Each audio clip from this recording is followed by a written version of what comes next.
Olá pessoal, estou de volta com mais um vídeo aqui no canal e nesse final de semana eu visitei um lugar aqui em São Paulo que se chama CTN, Centro de Tradições Nordestinas. Isso aqui não é um publi, tá? Deixa eu só falar isso. Sempre que aqui em São Paulo se quer fazer algum tipo de referência a todos os estados do Nordeste, né? Porque aqui a coisa é meio, não sei, meio pasteurizada. Quando você pensa em Nordeste, se pensa quase que num bloco único.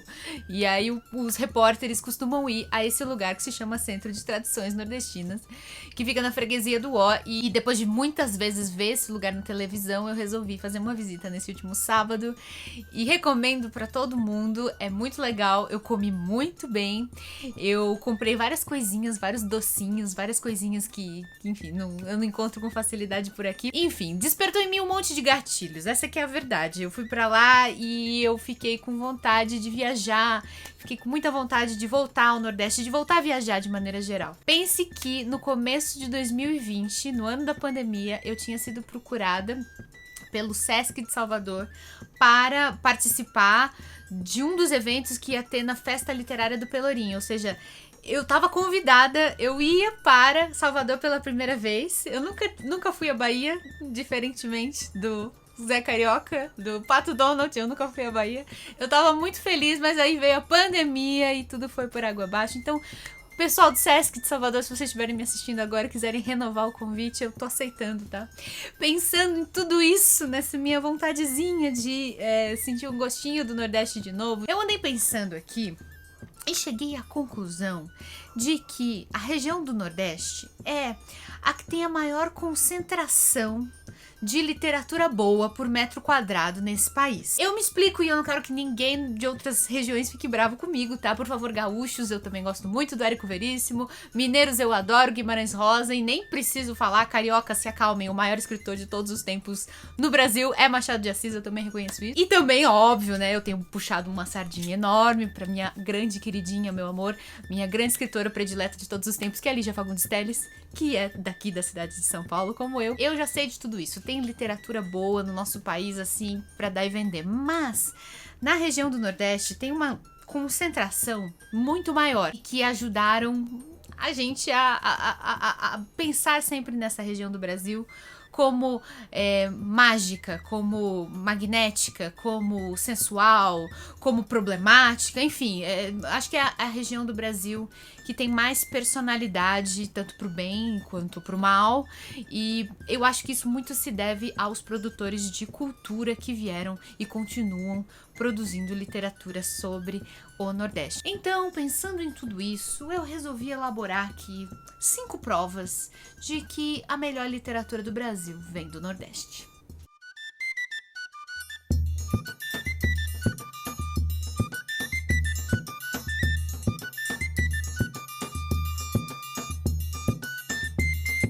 Então vamos lá. A primeira prova veio do Nordeste, um escritor que, além de ser uma unanimidade nacional, eu não conheço ser humano aqui desse país que não goste dessa pessoa e das coisas que ele fez. Além de tudo, ele conseguiu se tornar um meme aos 80 anos de idade. Eu tô falando, é lógico, de Ariano Suassuna. Olha só, eu tenho aqui um monte de livros dele. A editora Nova Fronteira está reeditando a obra de Ariano.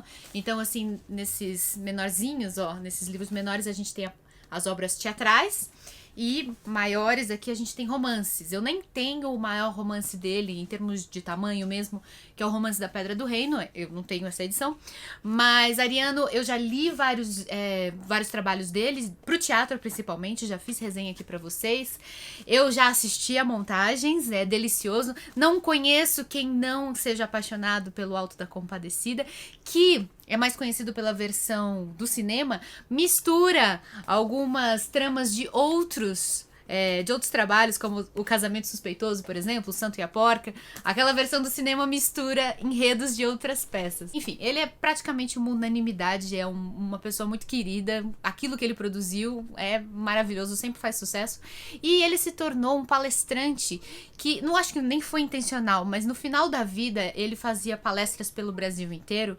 E essas palestras iam parar no YouTube. Nem era ele que colocava no YouTube, eram as instituições, né, que faziam a palestra, e trechos dessas palestras viralizavam, porque além de ser um brilhante escritor e dramaturgo, ele era uma pessoa fascinante. Ele era um sujeito engraçado, rabugento. Até que para uma pessoa bastante rabugenta, né? Que não dava o braço a torcer, que achava as modernidades muito suspeitas e tal. Ele era um cara muito à frente do seu tempo, né? Afinal, aos 80 anos de idade, ele conseguia atrair muita gente nas suas palestras, estudantes super jovens. E até hoje é delicioso. Eu recomendo que você procure Ariano Suassuna no YouTube e dê risadas das palestras que ele fazia. Ele era muito espirituoso, ele tinha uma voz fraca, rouca, quase não dava pra entender e ao mesmo tempo a gente não consegue desviar a atenção dele. É um escritor que vem do Nordeste, mais especificamente da Paraíba, e depois fez carreira no estado de Pernambuco, e essas obras que ele faz são muito inspiradas num Nordeste mitológico, algo que remete muito à infância dele no interior, no sertão do estado da Paraíba. Então é um suco de Nordeste. Esse é o primeiro motivo. O Ariano Suassuna veio do Nordeste e ele é um grande patrimônio nacional. O segundo motivo está aqui, ó, a cargo de Raquel de Queiroz. Eu tenho outros livros dela aqui. Por que Raquel de Queiroz prova que o melhor da literatura veio do Nordeste? Ela é natural do estado do Ceará, escreveu sobre o Ceará a vida todinha dela, sempre as obras dela se passavam ou orbitando o Ceará, ou em cidades, né, bem claras, bem específicas, nomeadas. Ela foi, aos 20 anos de idade, a autora desse livro aqui, ó, O 15. Ela tinha apenas 20 anos quando ela publicou esse livro, em 1930, e ela deixou a crítica boquiaberta. Ninguém conseguia acreditar que uma franguinha, uma menina de 20 anos, uma mulher, pudesse escrever um livro que até hoje é o seu livro mais conhecido, mais estudado, mais popular. Ela é uma escritora que rompeu com um monte de tabus machistas do meio literário brasileiro. Ela foi a primeira mulher que conseguiu, né, adentrar a Academia Brasileira de Letras. Muita gente nem dá importância a essa instituição, mas ela tem sim um simbolismo muito importante. O fato de que demorou tanto tempo, foi só em 1977, se eu não me engano, que a sua candidatura ganhou as eleições, né, uma coisa que é votada pelos acadêmicos.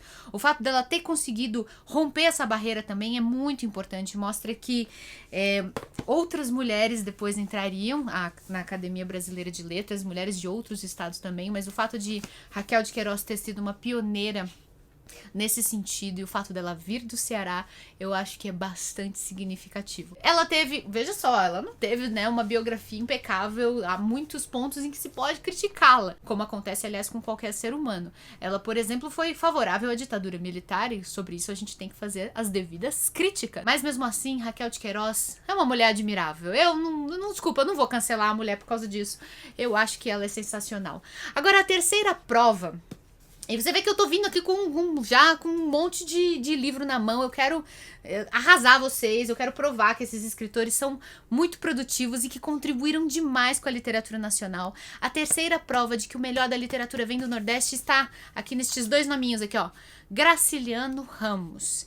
Esse é um homem que ele conseguiu fazer de cada um dos seus livros uma verdadeira porrada. Uma porrada daquelas que você toma e vai doer a vida inteira.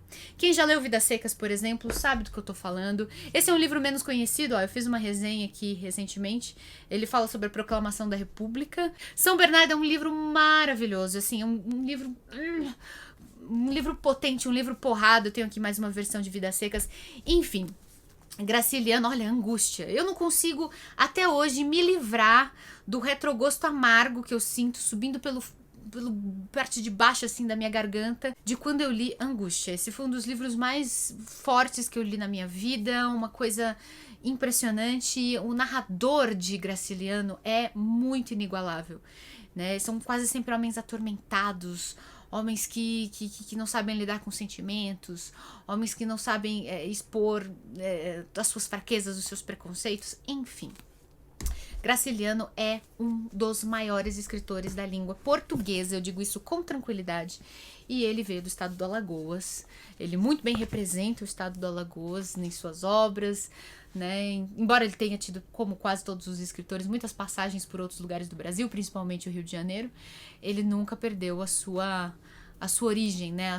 O seu sotaque, a sua fala, a sua escrita tem sotaque. E isso é maravilhoso de se ver. Ele continua sendo muito, muito, muito atual. Mesmo já tendo morrido já, né, há mais de 60, 70 anos. O quarto motivo de que o melhor da literatura nacional vem do Nordeste tá aqui, ó. É a maior pilha que eu tenho pra mostrar pra vocês. Este é seguramente o escritor nordestino que eu mais amo em toda a minha vida. Ele atende pelo nome de Jorge Amado, veja só. Sabe por que que ele é disruptivo pra mim?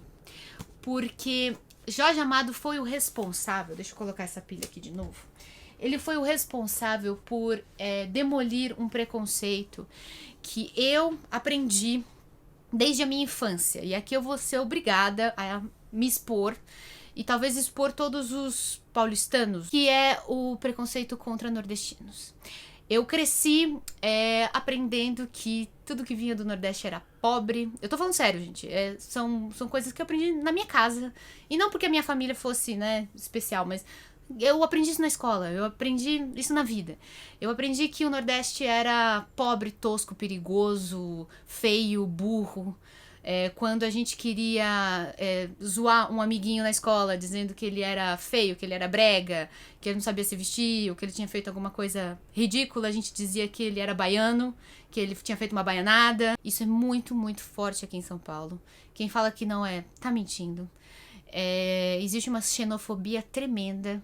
Eu acho que no Rio de Janeiro o equivalente ao que a gente chama de baiano, né, que a gente generaliza tudo que veio do Nordeste, tudo que veio do Espírito Santo pra cima é Bahia. Eu acho que o equivalente a isso no Rio de Janeiro e até em outros estados no Brasil é Paraíba, né? Aqui é Bahia. Isso é muito forte, isso é muito horrível, mas eu demorei muito tempo pra me dar conta disso. Existe um componente não só de xenofobia, mas também de racismo, de preconceito de classe, que gira em torno de todas essas piadas, de todas essas atitudes deploráveis que a gente tem aqui em São Paulo com relação a quem vem dos estados nordestinos. E é uma postura diferente do que se tem com outros lugares. Não vem dizer que porque paulista se sente melhor que todo mundo tal, e trata assim qualquer pessoa que vem de fora. Isso não é verdade. O tratamento que se dá pros mineiros, por exemplo, é muito mais carinhoso. Os cariocas, bom, existe toda uma rivalidade entre paulistas e cariocas, mas querendo ou não, poxa, a gente os trata assim com um pé de igualdade, né? Outros estados, sei lá, estados do sul, por exemplo, tem também todo um tratamento diferente, talvez porque eles sejam de cultura mais europeia, porque também tem todo esse preconceito, tem um componente muito racista também. E eu, como quase todo mundo que eu conheço, que cresceu junto comigo, cresci ouvindo esse tipo de piadinha, esse tipo de desmerecimento de tudo aquilo que vem do Nordeste. Não é uma coisa óbvia que eu falo com orgulho, pelo contrário, eu tô morrendo de vergonha aqui de dizer que eu já fiz todo esse tipo de piada e que, enfim, eu ajudei a reproduzir todo esse tipo de preconceito. Mas eu mudei e o que abriu a minha cabeça e o que ajudou a derrubar esse preconceito, sem dúvida nenhuma, foi a literatura de Jorge Amado. Eu fui apresentada pela primeira vez na escola, como quase todo mundo, quando eu li Capitães da Areia. Eu acho que o Jorge faz com a sua literatura é transformador, é disruptivo de verdade. Ele conseguiu falar da sua Bahia natal de maneira tão carinhosa, de maneira tão respeitosa, de maneira lírica, mágica, política, consciente, irônica, perspicaz. Eu passei a ter muita, muita, muita vergonha dos meus antigos preconceitos. Mas mais pra frente eu fui descobrir que esse preconceito permanece mesmo na academia, mesmo nas universidades. Hoje em dia, aqui em São Paulo, são ainda poucos os pesquisadores que estudam escritores como Jorge Amado. Em parte por ele ser nordestino, sim, e em parte por ele ser best-seller, por ter sucesso comercial. Parece que isso o desqualifica, né, na visão de alguns pesquisadores, como alguém que mereça ser estudado. Mudou completamente a minha cabeça quando, no tempo da faculdade, eu fiz uma reportagem sobre uma exposição que estava acontecendo aqui em São Paulo, uma homenagem ao centenário do Jorge Amado, que estava acontecendo na época, e eu conversei com a curadora da exposição, uma pesquisadora chamada Ilana Goldstein, e ela me explicou como ela construiu toda aquela exposição, todas as salas. Isso foi no Museu da Língua Portuguesa, antes, né, do incêndio. Então isso mudou muito, muito, muito a minha cabeça e o meu respeito por esse escritor só se amplificou. Eu acho que o fato de que você carregar a marquinha de ser nordestino já vem com muito estigma, já vem com muito preconceito, com muita carga negativa relacionada. E o fato desses escritores terem produzido materiais tão deliciosos de se ler, de se consumir, sobre os quais a gente fica sonhando a respeito ou a gente fica refletindo depois, são as verdadeiras provas de que é de lá, gente. É de lá que vem a melhor literatura do Brasil. E eu não tô falando só de literatura que se faz no passado. Veja só, todos esses escritores que eu mencionei até agora morreram. Mas eu trago aqui o quinto motivo. É que a melhor literatura do país continua sendo feita no Nordeste. E aqui eu não tenho como não mencionar o grande fenômeno da literatura contemporânea, que é o Torturado de Itamar Vieira Júnior, que é natural da Bahia. Eu tenho aqui os 2 livros que ele publicou pela editora Todavia, né? O Doramar ou Odisseia e o Torturado. Torturado continua, gente, há mais de um ano, talvez que tá indo para 2 anos, como o livro mais vendido do Brasil, gente. Isso é uma marca impressionante. Ele já ultrapassou a casa das centenas de milhares de exemplares vendidos, já ganhou prêmios aqui no Brasil, prêmios internacionais. Esse livro é indescritivelmente bom. É muito emocionante, é muito sensível e apresenta também mais um aspecto, né, da realidade socioeconômica e cultural do Brasil, especialmente do interior da Bahia, que aqui no meu estado, na minha região, a gente simplesmente ignora a existência. A gente não sabe que existe esse pedacinho do Brasil e graças ao Itamar, não só nós conhecemos, como nós passamos a sentir empatia, né, por toda essa população e toda essa riqueza que essa população cultiva desde tempos imemoriais, né? Eu trago, assim, só como um bônus também outros 2 escritores nordestinos contemporâneos que eu quero destacar aqui. Eles não fizeram, infelizmente, o mesmo sucesso comercial do Torturado, né, do Itamar, mas eles são maravilhosos e eu gosto muito do trabalho deles, acompanho eles no Instagram, nas redes sociais. Estou falando de Socorro Racioli, que é cearense, escreveu A Cabeça do Santo, um livro que tem resenha aqui no canal, que tem inspiração do realismo mágico, inclusive o germen dessa história, né? A sementinha que deu origem a esse livro surgiu no curso que Socorro fez com o próprio Gabriel Garcia Marques. E eu trago aqui do Chico Sá, Big Jato, um livro que eu adorei, assim, que eu me diverti do começo ao fim. Ele também é um escritor cearense, da região do Crato, mais especificamente, né? Do Vale do Cariri, que também tem toda uma cultura muito própria. E é isso, gente, ó, 2 escritores contemporâneos que eu adoro. Gostaria que eles fizessem o mesmo sucesso, né, do Itamar, mas o importante é que continua tendo muita literatura boa. Eu só trouxe alguns pequenos exemplos. Vocês vão com certeza aqui nos comentários colocar mais gente. Vocês vão falar da Luísa Azevedo. Vocês vão falar da própria Clarice Lispector, que se considerava brasileira e pernambucana. Apesar de ter nascido na Ucrânia, ela rejeitava totalmente a nacionalidade ucraniana dela e se considerava brasileiríssima, principalmente pernambucana.